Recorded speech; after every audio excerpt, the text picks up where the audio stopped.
Fala galera, meu caro concurseiro, minha cara concurseira, meu vestibulando, minha vestibulanda, aqui seu professor Guilherme Lemos do seu projeto semanal Maratona de Atualidades. Galera, geralmente quando a aula é gravada, não se trata de uma live, o professor não identifica o horário nem o dia dessa gravação, justamente para que o material, para que a aula tenha um caráter atemporal, correto?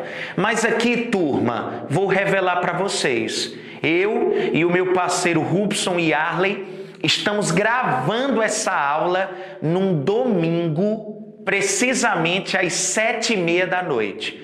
E aí você diz, Guilherme, para. Vai ficar com tua família, vai ficar com tua esposa, teus 2 filhos. Deixa o seu editor, chefe, o Rubson, curtir o finalzinho de domingo dele, porque tá gravando num momento como esse. Turma, o nome disso é compromisso. Compromisso com você inscrito. Compromisso com esse projeto que nós iniciamos há um tempo, mas que a gente sabe o quanto vem reverberando positivamente para a sua aprendizagem e, logicamente, para galgar maior condição aí no que diz respeito à sua aprovação, que é o nosso maior objetivo, tá bom? Hoje, como é domingo, eu estou num clima especial. Queria mais uma vez iniciar essa aula cantando para vocês. E essa música tem tudo a ver com uma pessoa muito importante para mim, que é a minha mãe, Maria da Penha Pereira Lemos Lima. Penha Lemos, que eu amo de paixão. Mãe, um beijo grande. E minha mãe, turma, ela é uma fã incondicional do rei Roberto Carlos. E tem uma música que durante a minha infância e adolescência, minha mãe colocava justamente aos domingos pela manhã. Quando ela estava ali realizando alguma tarefa doméstica, ela colocava bem alta essa música do rei que diz assim, ó. Eu sei, vou correndo em encontro dela, no volante eu penso nela, já pintei no para-choque um coração e o nome dela. Bom, eu não sei se eu cantei de fato a letra direitinho, mas você deve recordar que essa música do rei, do ano de 1984, intitulada Caminhoneiro, fez muito sucesso. E o que eu vou trabalhar com vocês hoje, adivinha? Greve dos caminhoneiros. Hashtag ou retiram os impostos ou paramos o Brasil.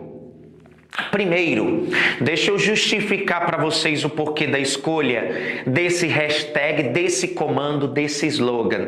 Eu gosto de ser criativo. Eu estava acompanhando o bloqueio numa das rodovias principais de São Paulo, rodovia Regis Bittencourt.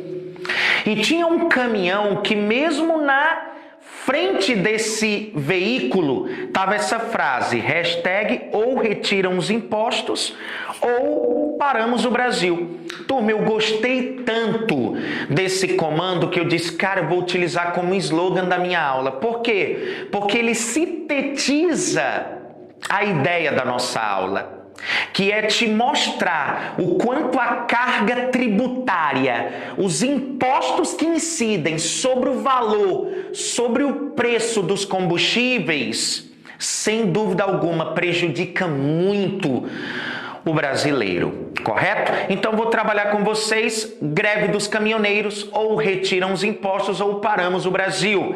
Tem uma outra frase que eu gosto muito que diz assim: eu dirijo, Deus me guia e o governo desvia.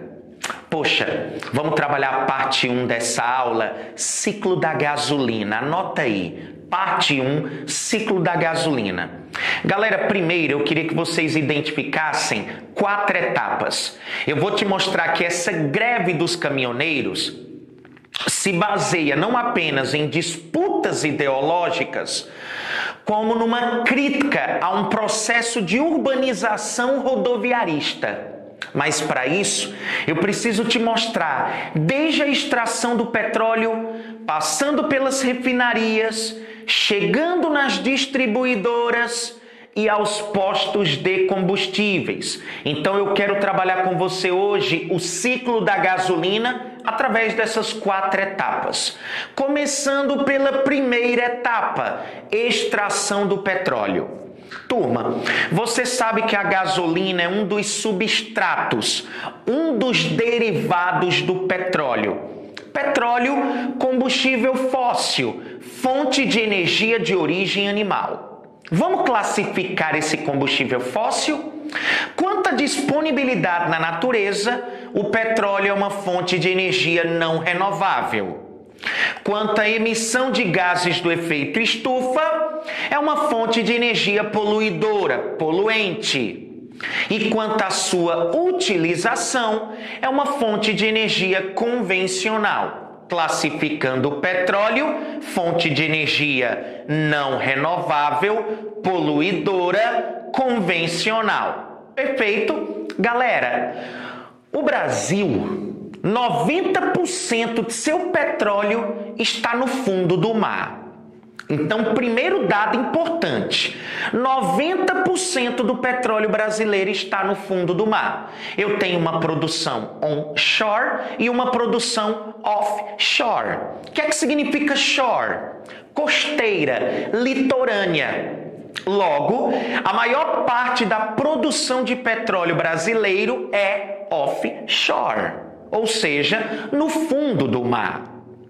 Quais são as 3 bacias petrolíferas mais importantes?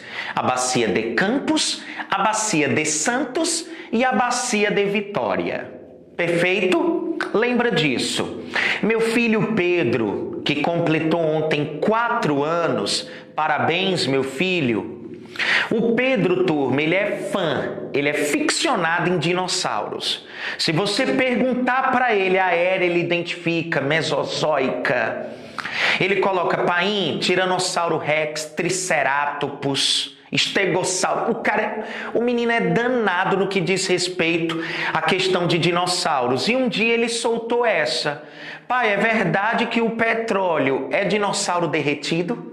Eu disse, meu filho, já foi durante muito tempo, mas a maior parte do petróleo brasileiro, na verdade, é oriundo da decomposição de algas. Então, quando falar em petróleo brasileiro, pense em algas, restos de animais marinhos soterrados no fundo dos oceanos. Tá bom? Turma, em 2006, o Brasil alcançou a sua autossuficiência na produção de petróleo, ou seja, produção interna satisfaz o consumo interno. Mas em 2007, o Brasil descobriu a maior reserva de petróleo dos últimos 10 anos, chamada Reserva ou Província do Pré-Sal. A 310 quilômetros do litoral do Rio de Janeiro, tem uma região quase no limite com as águas internacionais, diga-se de passagem, uma região com 800 quilômetros de comprimento, 200 quilômetros de largura, chamada Província do Pré-Sal. Metasonda de perfuração, 2.000 metros de água, 1.000 metros de rocha, 2.000 metros de sal, 1.000 metros de rocha, chega numa camada porosa como se fosse uma esponja encharcada com muito petróleo, de boa qualidade esse petróleo da reserva pré-sal. O Brasil, antes da descoberta do pré-sal, tinha uma produção de 16 a 24 mil barris de óleo equivalente por dia. Hoje o Brasil tem uma produção de 2,171 milhões de barris de óleo equivalente por dia. O Brasil se tornou, ainda que a reserva não esteja sendo explorada em sua capacidade máxima, nem alcançaríamos isso, correto? Um potencial de 70 a 100 bilhões de barris, mas que obviamente pela dificuldade de acesso, sem dúvida alguma, é um grande desafio para a Petrobras a exploração de todos os campos do pré-sal, diga-se de passagem. Então, turma, a Petrobras, ela tem o monopólio da extração de petróleo no Brasil. Tá bom? Empresa criada lá em 1953, a Petrobras é quem tem o monopólio da extração do petróleo no Brasil, tá certo? Isso é muito importante. Então, galera, a extração do petróleo é a primeira etapa, tá bom? Esse petróleo cru, lembrando, existem dois tipos de petróleo. Existe o petróleo pesado e o petróleo leve. Tá bom? O petróleo pesado é um petróleo que tem uma quantidade maior de impurezas e geralmente você consegue produzir a partir dele o óleo combustível. Muito simples. Já o petróleo leve é aquele que favorece mais o refino e eu consigo alcançar uma maior quantidade de derivados ou substratos. Adivinhem vocês que a maior parte do petróleo brasileiro é um petróleo pesado, que possui uma qualidade inferior. Outro critério que eu queria que vocês utilizassem é a idade. E aí vocês vão encontrar no primeiro momento uma contradição, mas que vocês vão gravar isso, tá bom? Olha só, existem dois tipos de petróleo. Além do pesado ou leve, existe o petróleo antigo e o petróleo jovem. Por exemplo, o petróleo brasileiro é um petróleo jovem. 70 milhões de anos, né? E o cara ainda diz jovem. 70 milhões de anos. Enquanto que o petróleo, por exemplo, do Oriente Médio, pegando, por exemplo, a Arábia Saudita, tem mais de 130 milhões de anos. Onde é que eu quero chegar? Petróleo antigo é melhor para se refinar do que o petróleo jovem. Então o Brasil, ele já apresenta duas dificuldades, né? A primeira é um petróleo que está no fundo do mar e só para você ter uma ideia, coloque aí como exemplo, um poço de petróleo com 7.000 metros de profundidade, turma, custa hoje, de acordo com a indústria mundial do petróleo, 80 milhões de dólares. Então tu já observa onde a coisa começa a ficar cara. Onde o processo já se inicia encarecido. Já tem uma questão de carestia aí logo no início do processo, lá na indústria de base. Perfeito? Um poço de petróleo com 7.000 metros de profundidade, 80 milhões de dólares. Então lembra, o Brasil tem uma dificuldade, seu petróleo, além de ser, em sua maioria, pesado, é um petróleo jovem. Primeira etapa, extração do petróleo. Esse petróleo cru, ele segue para a segunda etapa, que são as chamadas refinarias, através de navios petroleiros e através de uma malha de oleoduto. Galera, aqui já cabe a primeira crítica. O Brasil é um país onde 61% das cargas são transportadas através do modal rodoviário. Turma, a nossa malha de oleodutos é de apenas 19 mil quilômetros. Então, cabe aqui a nossa primeira crítica. Através de navios petroleiros e uma malha insuficiente de oleodutos, esse petróleo cru é levado para as refinarias. Guilherme, me diz uma coisa, hoje o Brasil tem em torno de quantas refinarias? Turma, 14 refinarias. 14 refinarias. Guilherme, quem é que tem um monopólio da primeira etapa, extração do petróleo? Petrobras. A empresa que tem capacidade tecnológica para buscar petróleo em camadas ultraprofundas do oceano. E as refinarias? São 14 refinarias mais a malha de oleodutos. Turma, também o monopólio é da Petrobras. O que é que a refinaria faz, turma? Ora, o refino do petróleo e extração de seus derivados. Para a política de combustíveis no Brasil, nós temos a Petrobras dominando 95% do mercado de gasolina pura do país. A Petrobras, olha esse dado como ele é importante. Ela tem o domínio de 95% da gasolina pura do país, ou seja, a refinaria ou gasolina pura é aquela que sai da refinaria. Você não compra gasolina pura. Vocês sabem que a nossa gasolina, ela é misturada com biocombustível renovável produzido a partir da cana-de-açúcar. Então vamos por partes. Segunda etapa, refinarias. 14 refinarias no Brasil, domínio de 95% do mercado de gasolina pura do país nas mãos da Petrobras. Cabe uma outra crítica, Guilherme? Cabe. O Brasil precisa ampliar a quantidade de refinarias. O Brasil tem que exportar petróleo pesado e importar petróleo leve, turma. A gente perde. Vamos pegar aqui dentro do modo de produção capitalista uma de suas características primordiais, que é a lei da oferta e da procura. O Brasil, turma, tem uma frota de 50,27 milhões de carros. De acordo com o Denatran, Departamento Nacional do Trânsito, nós temos 15 milhões de caminhões. Então, galera, olha a questão do modal rodoviário. Eu vou ter, sem dúvida alguma, uma demanda muito maior que a oferta. Por isso que o Brasil precisa ampliar suas refinarias, porque hoje o Brasil está exportando petróleo pesado e importando petróleo leve. Ok? Então, lembra disso, por gentileza. Galera, a Petrobras monopoliza a primeira etapa, extração do petróleo, e monopoliza a segunda etapa, refinarias.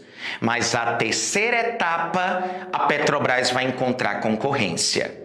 Terceira etapa, turma, distribuição. O que as distribuidoras fazem, Guilherme? Elas compram a gasolina pura das refinarias e misturam essa gasolina pura, turma, com etanol anidro. Então a relação que você vai fazer é a seguinte: para cada litro de gasolina que você coloca no seu tanque, a proporção, isso é lei, tá, turma? Isso é lei dos combustíveis. A proporção é 73% de gasolina pura com 27% de etanol anidro. O que seria o etanol anidro? Turma, o etanol é um biocombustível renovável produzido a partir da cana-de-açúcar.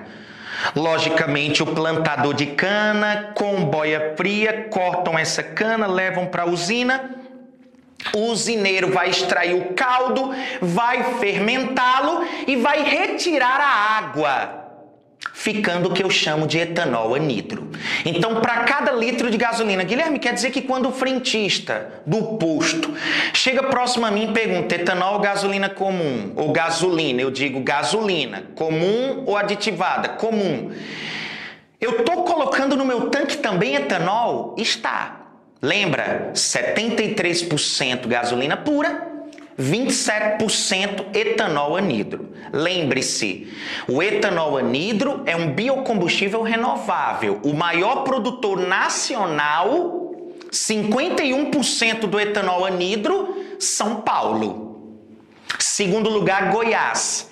Terceiro lugar, Minas Gerais. O estado do Nordeste, melhor colocado na produção de etanol, Alagoas, na 7ª posição, seguida aí por Paraíba e Pernambuco. Aí você pode me perguntar: ora, quer dizer que eu não posso imaginar o preço do litro da gasolina na bomba de combustível só através da cadeia de exploração do petróleo? Eu também tenho que me lembrar que tem etanol aí envolvido. Exatamente. Olha só, se a Petrobras não encontra concorrência na primeira etapa e segunda, na terceira distribuição ela vai encontrar. Turma, o mercado é acirrado, o mercado é competitivo. Olha só, BR Distribuidora, 28% da distribuição de combustíveis no Brasil. A BR Distribuidora, a bandeira ligada à Petrobras, óbvio. Ipiranga, 20%. Raizen, 20%. Alessat, 5%. Total, 3%. Eu tenho ainda a Ciapetro, 1%. SP 1%, e aí tenho entre 23% e 24% com as outras distribuidoras. Então você encontra um mercado mais competitivo, mais acirrado no que diz respeito à distribuição dos combustíveis no Brasil. Perfeito? Lembrando, as distribuidoras vão transportar esse combustível até os postos. E aí eu tenho os caminhoneiros, e aí eu tenho o frete, eu tenho o deslocamento. No Brasil, turma, quarta etapa, postos de combustíveis. Ao todo, nós temos aproximadamente 40 mil postos de combustíveis no Brasil. Lembrando que existem dois tipos de postos de combustível, o com bandeira e o de bandeira branca. O posto com bandeira é aquele que eu costumo chamar de amarrado. Ele está preso a uma distribuidora, ou seja, ele só pode receber combustível, nosso exemplo aqui, o ciclo da gasolina, de uma única distribuidora. Ele não pode pegar combustível com as demais distribuidoras, só com aquela com quem ele tem contrato firmado, pacto comercial. No caso específico do posto de bandeira branca, não, ele não está amarrado, ele pode pegar combustível com qualquer distribuidora. Galera, o que é que acontece? Eu queria que vocês imaginassem agora uma bomba de combustível, tá bom? E eu queria que vocês imaginassem, eu sei que o valor médio hoje do litro da gasolina tá R$ 4,77, eu enchi o tanque ontem a R$ 4,80. Então, sem dúvida alguma, o valor ultrapassou desde dezembro de 2017 os R$ 4,00 o litro. Mas eu queria que você imaginasse o valor médio do litro do combustível a R$ 3,78. Então, turma, se o valor médio do litro da gasolina for R$ 3,78, uma hipótese, tá? No seu caderno você faz as proporções com o valor atual. Olha só, R$ 1,17 ficam nas mãos da Petrobras. Então, Guilherme, pela extração do petróleo, pelo refino, pelo transporte desse petróleo desde a plataforma até a refinaria, centros de distribuição, a Petrobras fica com R$ 1,17. Exatamente. O etanol, toda a cadeia envolvendo o biocombustível renovável, 57 centavos. Guilherme, distribuidoras e postos de combustíveis, 64 centavos. Você observa que a Petrobras, dentro das formas de oligopólio, é como se fosse um truste, né?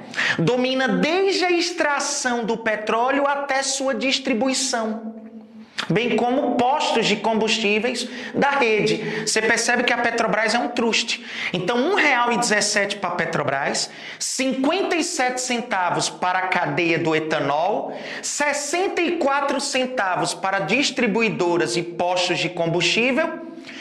E sobra quanto, turma? R$ 1,40. Para completar esses R$ 3,78, turma, nas mãos de quem? Fala para mim, fica esse R$ 1,40. Nas mãos do governo.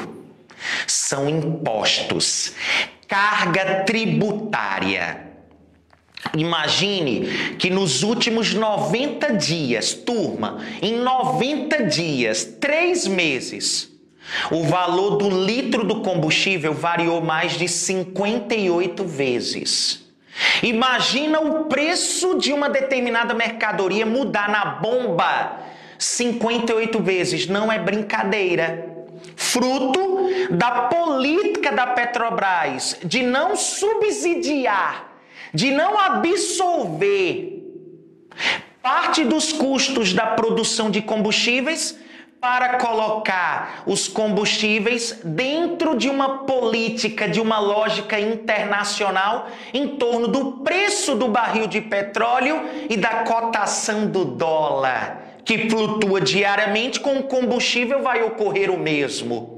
Então, galera, você observa que R$ 1,40 são impostos. Você observa a carga tributária em cima do combustível no Brasil. E aí eu peço que você tome cuidado para identificar que impostos são esses. O primeiro deles, ICMS. Alíquotas de ICMS, Imposto sobre Circulação de Mercadorias e Serviços. Vocês sabem que existe uma média nacional e que ela obviamente varia de acordo com cada estado. Perfeito? Observem vocês que desse R$1,40 que eu falei que é de impostos, turma, R$1,02 é só de ICMS, que é um imposto estadual. Então eu concordo, em parte, quando o presidente Michel Temer conclama os governadores do estado, dizendo, olha, esse problema não é apenas federal, os estados têm que contribuir, mas eu te pergunto, os governadores, turma, com esse corte em diversas pastas, fruto de uma crise econômica, de uma recessão que vivemos, vai querer reduzir a alíquota de ICMS? Óbvio que não. R$1,02 ICMS. E os outros impostos, Guilherme? Eu tenho o PIS, eu tenho o COFINS e eu tenho o CID, que são impostos federais, responderiam por 38 centavos daquele R$1,40. Então, R$1,02 ICMS, 38 centavos, completando aí R$1,40, COFINS, PIS, PASEP e o bendito CID. Então, a parte número 1, ciclo da gasolina, nós vimos as 4 etapas. Todo o caminho de produção do combustível. Extração do petróleo, refinarias, distribuição e postos de combustível. Agora, nós vamos trabalhar a parte 2, que é todo o movimento desencadeado no dia 20 de maio de 2018, que envolve a paralisação dos caminhoneiros no Brasil. Lembre-se vocês que os caminhoneiros que pararam são, em sua maioria, autônomos. Tá bom? E aí a gente vai entender todo o fenômeno, toda a teoria que envolve, tá certo? A paralisação de caminhoneiros no Brasil e, sem dúvida alguma, ainda falta a nossa análise em torno da dependência do Brasil em relação ao modal rodoviário e todas as questões relacionadas também ao óleo diesel. Fica tranquilo, não saia. Parte 2... Greve dos caminhoneiros, a gente vai colocar em disponibilidade para cada um de vocês. Cheiro grande, fiquem com Deus, até a próxima, se Deus quiser.